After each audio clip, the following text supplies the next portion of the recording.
Hello everyone, आप सब कैसे हैं। मैं उम्मीद करता हूं कि बहुत अच्छे होंगे और अपनी पढ़ाई को बहुत अच्छे से करें। मैं आकाश कुमार बढ़ाना आईसीटी वर्चुअल क्लासरूम में आपका बहुत बहुत स्वागत करता हूं मेरे प्यारे बच्चों।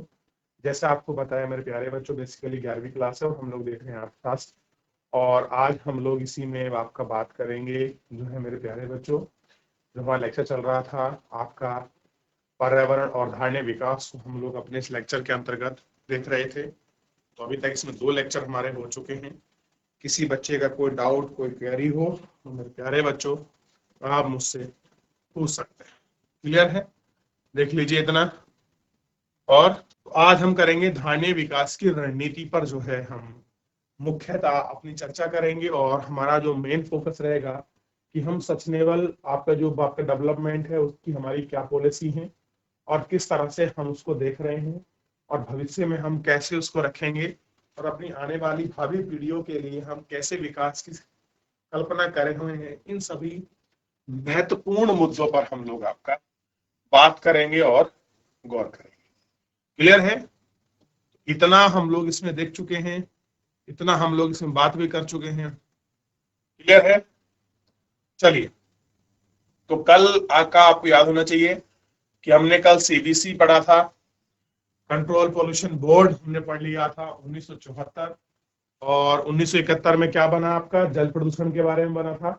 ठीक है, तो ये सारी चीजें हम लोग जो है अपने इस लेक्चर के माध्यम से आपका देख चुके हैं और इसमें बेसिकली बात भी कर चुके। क्लियर है? तो यहाँ तक किसी का कोई डाउट कोई क्वेरी कोई क्वेश्चन हो तो आप मुझसे पूछ लीजिए, नहीं तो आगे बढ़े। धारणीय विकास की रणनीति, सस्टेनेबल डेवलपमेंट पॉलिसी या रणनीति कैसे है।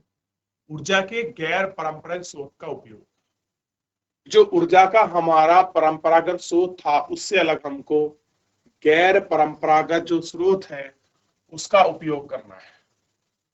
ठीक है, और उसी के उपयोग से ये सारी चीजें होंगी और इनको हम लोग आपका देखेंगे। क्लियर है? और इसी पर बात करेंगे। जैसा कि आप जानते हैं कि भारत अपनी विद्युत आवश्यकताओं के लिए थर्मल हाइड्रो पावर संयंत्र पर बहुत अधिक निर्भर है। इन दोनों का पर्यावरण पर प्रतिकूल प्रभाव पड़ता है।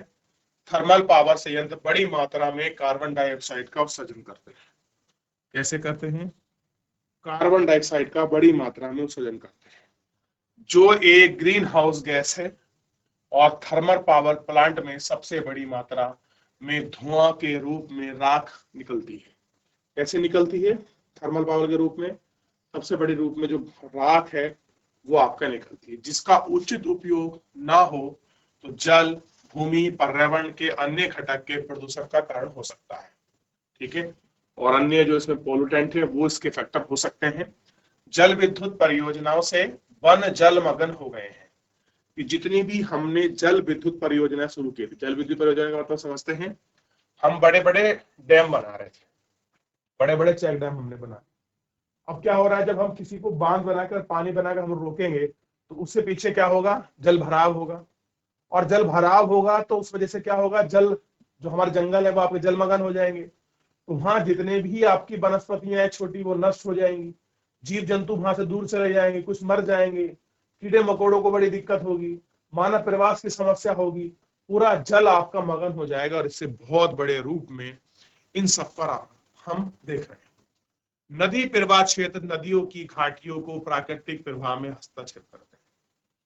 वायु शक्ति सौर विकिरण परंपरागत ऊर्जा के अच्छे उदाहरण हैं। हाल ही के वर्षों में इन ऊर्जा संसाधनों का लाभ उठाने के लिए कुछ खास किया जा रहा है।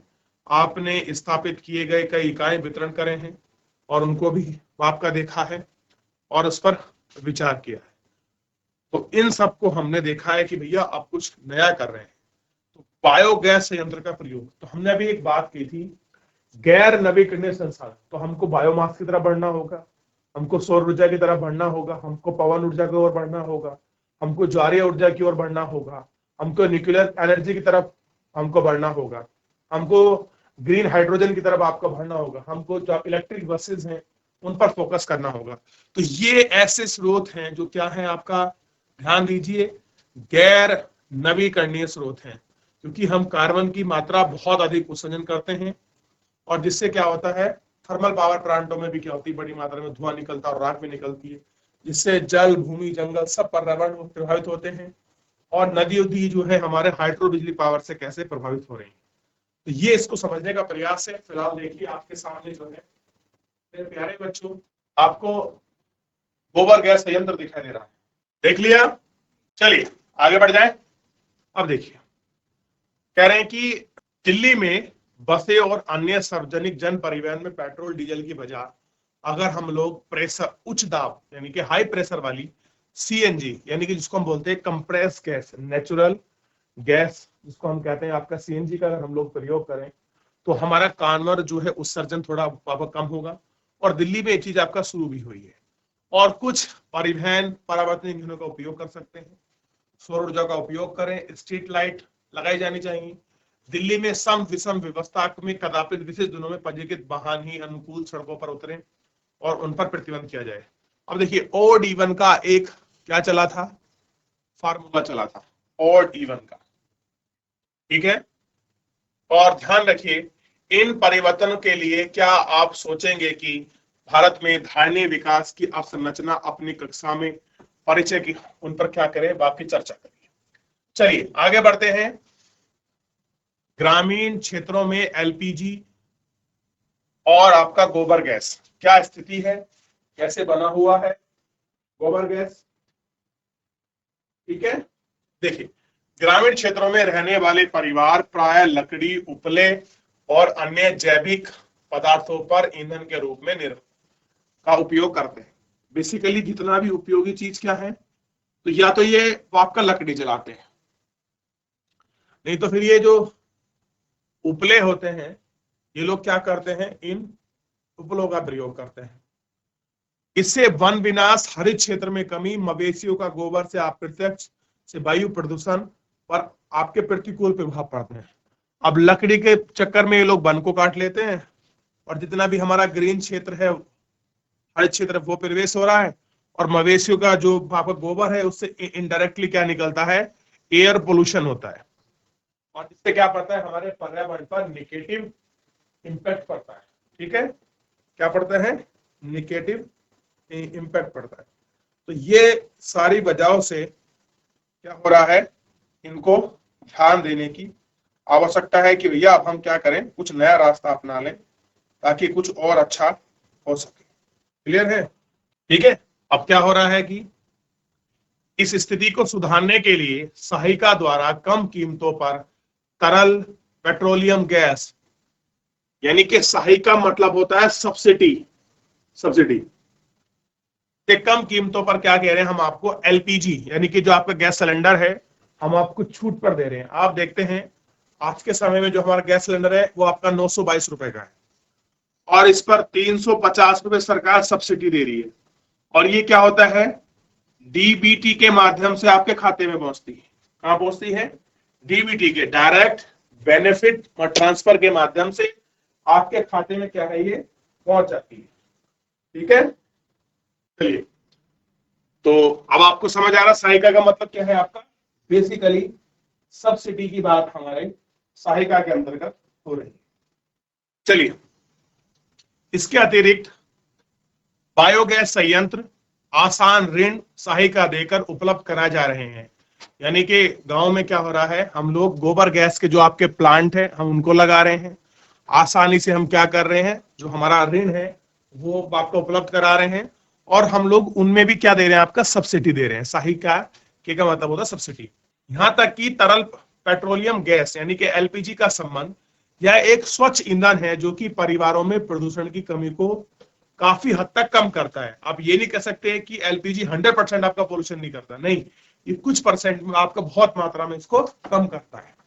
इसमें ऊर्जा का अवयव भी न्यूनतम होता है और गोबर गैस संयंत्र को चलाने के लिए गोबर का संयंत्र गोबर डालकर और उसमें गैस का उत्पादन होता है जिससे ईंधन के रूप में उसका प्रयोग किया जाता है। जो बच जाता है वह एक अच्छी जैविक खाद और आपका मृदा अनुकूल है, यानी कि हमारी खाद भी बनेगी हमारी जैविक और ध्यान रखना हमको क्या मिलेगी, आपका गैस भी हमको प्राप्त होगी। यानी कि गोबर से हमें क्या हो रहा है, आपका डबल बेनिफिट हो रहा है। क्या हो रहा है, दोहरा लाभ हमको मिल रहा है। चलिए अगला देखिए, शहरी क्षेत्रों में उच्च दाब प्राकृतिक गैस, यानी कि शहरों में कैसे आपका सीएनजी, इसको दिल्ली में सार्वजनिक परिवहन प्रणाली में उच्च दाब प्राकृतिक गैस यानी सीएनजी के ईंधन के रूप में प्रयोग वायु प्रदूषण के बड़े पैमाने पर कम हुआ है। पिछले कुछ वर्षों में स्वच्छ हवा है और अन्य भारतीय शहरों में सीएनजी के उपयोग को प्रोत्साहित दिया जा रहा है। कह रहे हैं कुछ आपका, हम क्या कह रहे हैं कि स्वच्छ के लिए हम लोग सीएनजी को बढ़ावा दे रहे हैं कि भैया अब आप क्या करो, सीएनजी आधारित जो गाड़ियां हैं आप उनको चलाइए। तो वायु शक्ति, जिन क्षेत्रों में वायु की गति आमतौर पर तीव्र होती है वहां पवन चक्की से बिजली प्राप्त ऊर्जा का यह स्रोत पर्यावरण के प्रतिकूल प्रभाव से नहीं डालता। हवा के साथ साथ टरबाइन घुमाता है और बिजली पैदा होती है। इसमें शक नहीं है कि प्रारंभिक व्यय बहुत है, लेकिन इसके लाभ ऐसे हैं जो कि इसकी अधिक लागत को क्या करता है, आत्मसात करता है। अब कह रहे हैं फोटोवोल्टिक सेल द्वारा सौर शक्ति। अब आप कहेंगे फोटोवोल्टिक सेल क्या है, फोटोवोल्टिक जो सेल है वो क्या है। चलिए, कह रहे हैं कि प्राकृतिक रूप से भारत में सूर्य की किरणें माध्यम से लेकर सौर विकिरण पर भारी मात्रा में उपलब्ध है। अगर आप सबसे पहले देखोगे तो भारत की जो थोड़ी ज्योग्राफिकल आप कंडीशन को देखिए, तो भारत से एक रेखा निकलती है, बीचों बीच से होकर गुजरती है।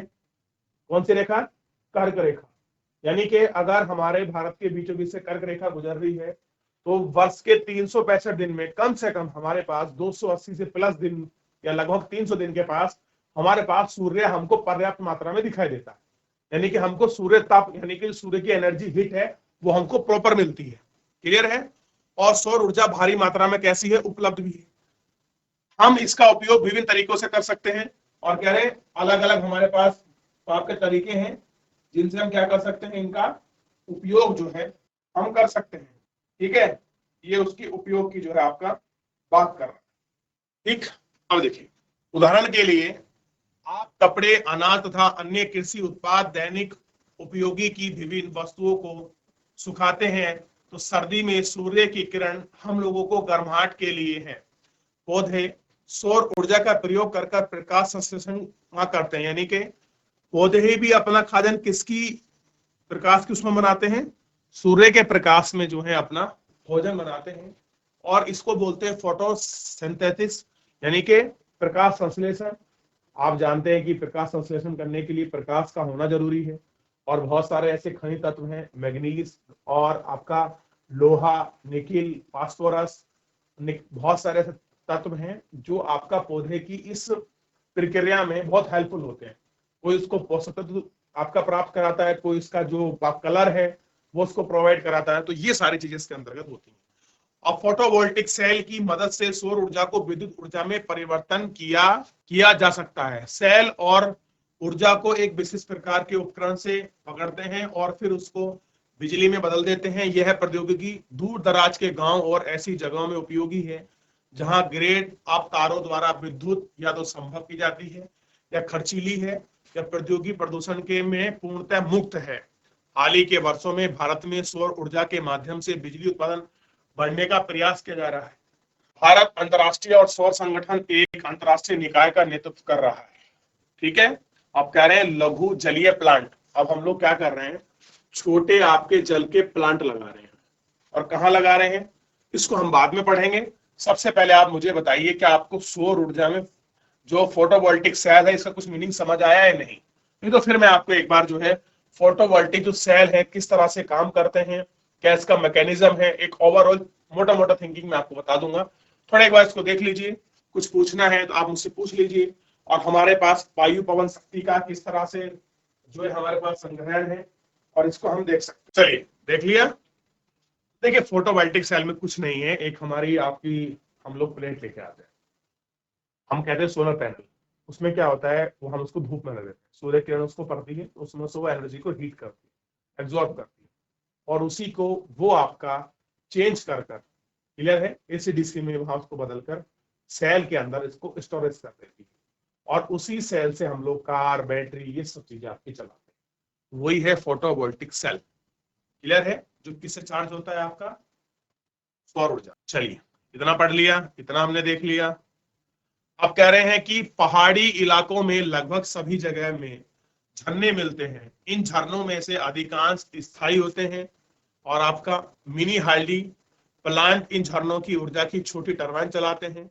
टरबाइन से बिजली का उत्पादन होता है जिसका प्रयोग स्थानीय स्तर पर किया जा सकता है। इस प्रकार में पावर प्लांट पर्यावरण के लिए हितकारी होते हैं क्योंकि जहां वे लगाए जाते हैं भू उपयोगी प्रणाली में कोई परिवर्तन नहीं कर सकते। इसका अर्थ यह है कि प्लांटों का उपयोग बड़े बड़े संचार टावर और तारों के रूप में जरूरत नहीं होता और संचार का हानि से भी हम इसको क्या है आपका रोक सकते हैं कि किस तरह से इन सबको हम लोग आपका देखते हैं। पारंपरिक ज्ञान और व्यवहार। पारंपरिक रूप से भारतीय लोग पर्यावरण के निकट रहते हैं। वे पर्यावरण के एक अंग के रूप में ना कि वह नियंत्रित के रूप में भी हमें अपनी कृषि व्यवस्था, सामुदायिक व्यवस्था, आवास, पर्यावरण आदि को पीछे मुड़कर से बात का पता चलता है और हमारे भी सक्रिय आपके क्रियाकलाप आपके हितकारी हैं। लेकिन आजकल हम अपनी परंपरागत प्रणालियों से दूर हो गए हैं जिससे हमारे पर्यावरण और ग्रामीण विरासत में भारी मात्रा में हानि पहुंची है। अब हम क्या हो रहे हैं, जिस तरह से हमारी ग्रामीण जो आपका विरासत जो हमको मिली है, हम हमारी पहुंच उस पर नहीं है और पहुंच उस पर ना होने की वजह से हम उससे दूर जा रहे हैं और उसका इफेक्ट हमारे पर्यावरण को देखने को मिल रहा है। इसका सबसे अच्छा उदाहरण देखिए, स्वास्थ्य की देखभाल। भारत बहुत ही सौभाग्यशाली है कि हमें औषधि गुण से युक्त पौधे लगभग आपका 15,000 प्रजातियां हैं जिसमें 8,000 जड़ी बूटी उपचार के विभिन्न प्रणालियों में लोक परंपरा में आपका नियमित रूप से होता है। अब देखिए हमारे यहाँ कितनी प्रणालियां हैं, हमें आप कितने पेड़ पौधों की पहचान है कि कोई कैंसर में काम कर रहा है, कोई डायबिटीज में, कोई बीपी में, कोई कोलेस्ट्रॉल में, कोई शुगर में, कोई चर्म रोग में, कोई बालों में, कोई आंखों के लिए। यानी कि हमें अगर हम देखें तो जो हमारा आयुष औषधि गुण है और जो हमारा आयुर्वेद है, हम सब पेड़ पौधों से ही हम लोग क्या कर रहे हैं अपने लिए हम इकट्ठा कर सकते हैं, लेकिन ये गुण हमसे खो रहा है। उपचार के पश्चिम की पत्ती में अचानक आ जाने से हमने पारस्परिक प्रणाली जैसे आयुर्वेदिक, यूनान, तिब्बती तथा लोक प्रणालियों की अवहेलना शुरू की है। अब इन स्वास्थ्य प्रणाली की मांग पुराने लोगों के उपचार के लिए फिर से ही हो रही है। आजकल सभी सौंदर्य उत्पाद जैसे बालों के लिए तेल, टूथपेस्ट, शरीर के लिए लोशन, चेहरे के लिए क्रीम इत्यादि हर्बल है। ये उत्पाद ना तो केवल पर्यावरण के अनुकूल है बल्कि इनमें हानि नहीं होती। इनके लिए एक बड़ी मात्रा में किसी औद्योगिक और रसायन प्रक्रिया का सहारा नहीं लेना पड़ता है, कि कोई भी ऐसी औद्योगिक प्रक्रिया नहीं है जिसमें इनका हमें सहारा लेना पड़ता है। ये चीजें होती हैं। अब कह रहे हैं जैविक कंपोस्ट खाद बड़ा इंपॉर्टेंट है और आजकल बड़ी डिमांड चल रही है। ऑर्गेनिक एग्रीकल्चर और ऑर्गेनिक एग्रीकल्चर में अगर हमको खाद चाहिए तो हम लोग को क्या चाहिए, आपका कंपोस्ट खाद की डिमांड पूरे वर्ल्ड में बढ़ रही है, क्योंकि कंपोस्ट खाद से क्या होगा, हम जैविक कृषि को आगे बढ़ा सकते हैं और हमारे जो हम फर्टिलाइजर यूज करते हैं उससे जो हमारे शरीर पर जो आपका दुष्प्रभाव पड़ रहा है उसको भी हम कम कर सकते हैं। देख लिया, चलिए देखिए जैविक खाद। पिछले 5 दशकों में कृषि उत्पादन बढ़ाने की हमारी कोशिश में हमने जैविक कंपोस्ट खाद की अवहेलना की है और पूरी तरह से रासायनिक खाद का उपयोग करने लगे। पहले हम लोग क्या करते थे, हम लोग कंपोस्ट खाद को गोबर की खाद, सड़े गड़े पत्ते, इन सबको आपका राख वगैरह का हम लोग अपने खेतों में प्रयोग किया था। अब हमने इनको सबको बंद कर दिया और हम क्या लिया है, इनकी जगह केमिकल जो हमारी खाद है उसको लिया है। अब इससे क्या हुआ, इससे हमारी भूमि पर क्या पड़ा, इसके प्रतिकूल प्रभाव पड़े। प्रतिकूल मतलब होता है निगेटिव, अनुकूल मतलब होता है आपका फेवरेबल। सबसे पहले क्या हुआ, सबसे पहले हमारे जमीन में क्या हुआ, रासायनिक प्रदूषण बढ़ा। और जब हम लोग ज्यादा आपका पेस्टिसाइड्स का और केमिकल का प्रयोग करेंगे तो हमको जल की व्यवस्था ज्यादा करनी पड़ेगी। तो उससे क्या हुआ, हमने अपनी धरती का जो हमारे पृथ्वी में जल था उसको हमने ज्यादा निकाला और हमारा जल प्रदूषण भी हुआ। जो जल, अब मान लीजिए अगर आप पानी छोड़ रहे हैं किसी लैंड में और वो लैंड पहले केमिकल से भरी है तो जल तो खराब हो गया, इस तरह से जाएगा अंदर तक और हानिकारक होगा। और प्रत्येक वर्ष सिंचाई की मांग में बढ़ोतरी रही और पूरे देश में अभी तक भारी संख्या में किसान विभिन्न जैविक अवशेषों में कटघर से बनी कंपोस्ट खाद का उपयोग कर रहे हैं। देश के कुछ भागों में जानवर इसलिए भी पाले जाते हैं कि वे गोबर दे सकें, क्योंकि गोबर की खाद मिट्टी को उर्वरक बनाती है। केंचुए सामान्यतः कंपोस्ट खाद की प्रक्रिया में अपेक्षाकृत तीव्र जैविक कंपोस्ट खाद के रूप में बदल सकता है। यानी कि गोबर की खाद को कंपोस्ट में अगर कोई बहुत तेज से आपका चेंज कर सकता है वो केवल केंचुआ है। इसलिए केंचुए को किसान मित्र भी कहा गया है। नागरिक प्रशासन अधिकारियों को अप्रत्यक्ष रूप से लाभ होता है क्योंकि उन्हें कम कूड़ा हटाना पड़ता है। डिकम्पोजिशन अगर हम लोग करेंगे तो बच्चों क्या होगा, जितना भी हमारे ये नगर निगम के जो आपके नगर प्रशासन के जो लोग अपने कूड़े को बीनते हटाते उनको कम करना पड़ेगा, क्योंकि हम सब कहाँ यूज कर लेंगे, कंपोस्ट खाद के। आप कह रहे हैं जैविक कीट यंत्र। हरित क्रांति के आवागमन के बाद पूरे देश में रासायनिक कीटनाशकों कीटों का अधिकरण प्रयोग होने लगा है। इससे बहुत जल्दी प्रतिकूल प्रभाव दिखने लगे हैं। भोजन पदार्थ प्रदूषित हो गए हैं, मृदा जलाशय यहाँ तक कि भूतल का कीटनाशककरण आपका प्रदूषण हो गया है, दूध मांस मछली भी आपका प्रदूषित हो गई है। इस चुनौती का सामना करने के लिए अब बेहतर कीट नियंत्रक तरीकों को बनाए जाने का प्रयास किया जा रहा है। इनमें से एक पौधे का उपयोग उत्पाद आधारित कीटनाशक का उपयोग कर सकते हैं, जैसे नीम के पेड़ का काफी उपयोग साबित हुआ है। अब मान लीजिए कहीं अगर आपको आपका कहीं बार आपके जो है कीट लग गए हैं आप किसी पौधे को, तो हम लोग क्या करते हैं, पेस्टिसाइड्स का प्रयोग करते हैं। अब हम लोग क्या करें, उसकी जगह नीम लें और नीम के जो आपके पत्ते हैं उसको पीसे उसका प्रयोग करें। नीम से अनेक प्रकार की कीट नियंत्रण रसायन बनाए गए हैं और उनका उपयोग हो रहा है। मिश्रित फसल और एक और भूमि लगातार कई वर्षों तक अलग अलग किस्म के उत्पादन और किसानों को आपका जो है लाभ पहुंचाने की कोशिश की जा रही है। क्या हो जाए, लाभ। और अनेक अतिरिक्त जानवरों और पक्षियों के बारे में जागरूकता बढ़ाई जा रही है। कीट नियंत्रक सहायक हो रहे हैं, जैसे सांप चूहों आदि को इन कीड़ों को खा गए हैं। इसी प्रकार उल्लू मोर जैसे पक्षियों में हानिकारक इनके भक्षण देखे गए हैं। यदि हम इन्हीं कृषि क्षेत्र में रहने दें तो काफी संख्या में कीटों का नाश कर देंगे और इससे क्या छिपकली भी उपयोगी है। हम उसकी कीमत को समझना चाहिए और उनका संरक्षण होना चाहिए। आजकल स्थानीय विकास शब्द बहुत लोकप्रिय हो गया है और विकास की विचारधारा में एक निश्चित ही नए आपके दृष्टांत जो आपके परिवर्तन है वो आपको दिखाई देंगे। कैसे होंगे, एक दृष्टांत जो आपके परिवर्तन है ये आपको दिखाई देंगे, यानी कि बदलावों की लहर बीच में क्या है आपका निरंतर हो रही है। ठीक है, अब आप इस लहर को, इस बदलाव को आपका देख सकते। जैसे अब इसके निष्कर्ष पर हम लोग पहुंच जाते हैं। टोटली निष्कर्ष क्या है, आर्थिक विकास से जिसका लक्ष्य बढ़ती जनसंख्या की आवश्यकताओं की पूर्ति के लिए वस्तु और सेवा को उत्पादन को बढ़ाना है। अब देखिए पर्यावरण पर बहुत दबाव पड़ता है। अगर आपको जनता की आवश्यकताओं से बढ़ाना है तो उनका जवाब, इनका जो दाब है बेसिकली इन पर आपका बढ़ रहा है। विकास की प्रारंभिक अवस्थाओं में पर्यावरण संसाधनों की मांग आपूर्ति में कमी थी। अब विश्व के समक्ष पर्यावरण संसाधनों की मांग बढ़ गई है, लेकिन इनकी आपूर्ति और अत्यधिक उपयोग दुरुपयोग की वजह से सीमित है। धारणीय विकास का लक्ष्य उसी प्रकार के विकास का संवर्धन है जो कि पर्यावरण समस्याओं को कम करके भावी पीढ़ियों की आवश्यकताओं को पूर्ति करने के लिए क्षमता के समझौते किए और भविष्य की पीढ़ी को और वर्तमान पीढ़ी की जरूरतों को आपका पूरा करते हुए उनको रखा गया है। तो इस तरीके से जो है ये पूरा चैप्टर था आपका और इस पे पूरा पर्यावरण प्रदूषण संतुलन पर इस पर बात की गई। क्लियर हुआ, ध्यान रहेगा इतना। चलिए तो मेरे प्यारे बच्चों ये लेक्चर पूरा हमारा समाप्त हो गया। इसमें किसी कोई डाउट, कोई क्वेरी, कोई क्वेश्चन हो आप मुझसे पूछ लीजिए। पूरे चैप्टर को हमने बड़े अच्छे से इसको देखा है, क्या क्या हम कैसे सस्टेनेबल डेवलपमेंट की बात कर रहे हैं और कैसे हम अपनी भावी पीढ़ियों के लिए संसाधनों को बचा कर रखेंगे, अपने डेवलपमेंट के साथ साथ कैसे हमको अपने पर्यावरण को ध्यान रखना है। इन सभी बातों पर हमने इसमें जानने का और समझने का प्रयास किया है। तो मेरे प्यारे बच्चों फिलहाल आज के इस लेक्चर में इतना ही। मिलते हैं नेक्स्ट लेक्चर में। तब तक अपना ध्यान रखिए, स्वस्थ रहिए और अपनी पढ़ाई को बहुत अच्छे से करते रहिए। मुझसे जुड़ने के लिए मेरे प्यारे बच्चों आपका बहुत बहुत धन्यवाद।